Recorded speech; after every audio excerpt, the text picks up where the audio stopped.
Okay, this video is on the Leray balance board, which you can see right here. Now we're going to show some of the features and see if this is maybe something that you would enjoy. One thing to know that we did receive this product for reviewing purposes, so keep that in mind. It was a product we did receive for free, but we still like it, and it's definitely going to be an unbiased review. Okay, so here's the board itself. And you can see there's a few scuffs in it.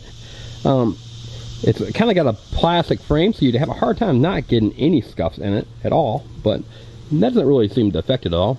Now, let's show you where you turn it on and the charge.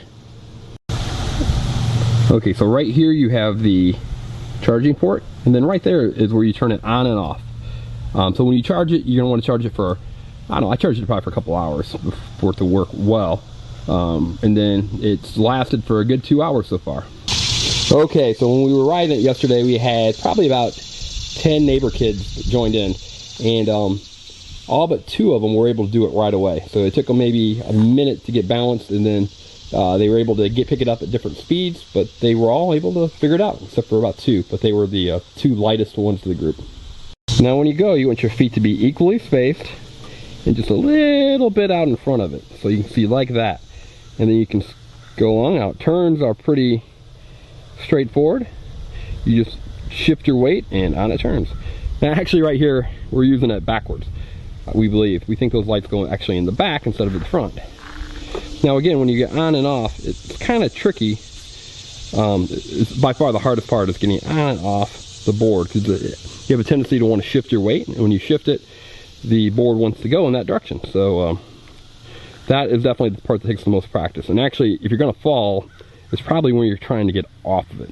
When we were using it with our neighbors, that was the problem that every kid had, was trying to get on and off of it. Now you might be able to see there's a few little scuffs in it right there. And again, that's because of when you get off, a lot of times it wants to roll. And when it rolls, it's going to scuff. Okay, so we really did enjoy the board. You can see how we use it. You know, again, we had 8 of 10 kids with a lot of success on it right away. The 2 that didn't were the smallest 2, so they had a little bit of problem. They might not have read their weights correctly. And we've had people as heavy as 220 pounds on it. And we've probably gotten it up to, I don't know, 8 miles per hour or so. So it does scoot along pretty well. Now there is some muscle memory that's required in order to kind of master it, but it's nothing major. I mean, it's just kind of like skiing or riding rollerblades. So our final verdict is 4.5 stars. I would prefer if it didn't scuff as easily as it did, but that's a pretty minor thing for a piece of outdoor equipment. If you have any questions, let me know. Thanks.